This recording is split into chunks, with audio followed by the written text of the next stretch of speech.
su-aasha wadaasindii dhammaan asxaabtoo dhan su-aasha waxa weeyaan waxaa jiray wiil aad isku dhaweydeen oo saaxiibka aan ku tilmaami karo malaa markaa arkay dee social media qaabka u dhamaysiinay xiriirkiina saaxiibka waan odhan karaa markaa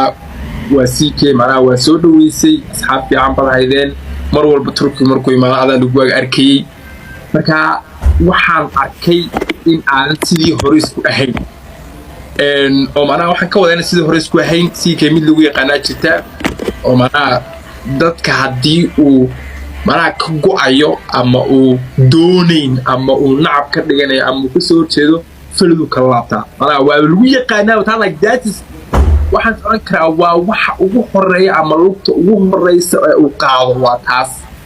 marka imika falidu waa iskala laabateen bal ma noo sheegi kartaa sababtii waxaa dhacay macnaha why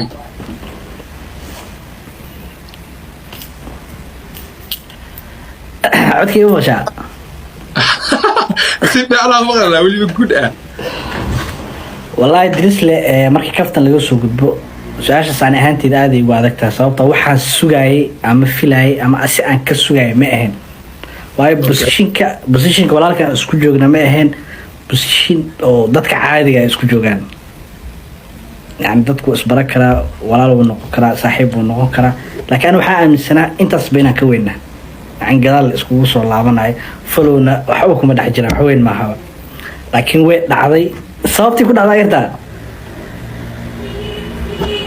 waxaan ku weydiiyay waa taad ani mar rabo dadka rajaalaan la inay ogaadaan sababta dadka daawadayaashii Soomaa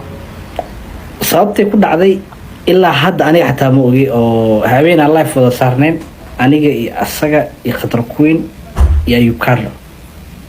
live ka Ayub Carlo soo furay habeenkii after life hadii la soo galo drisli game la ciyaara waa la kaftama waa la qoslaa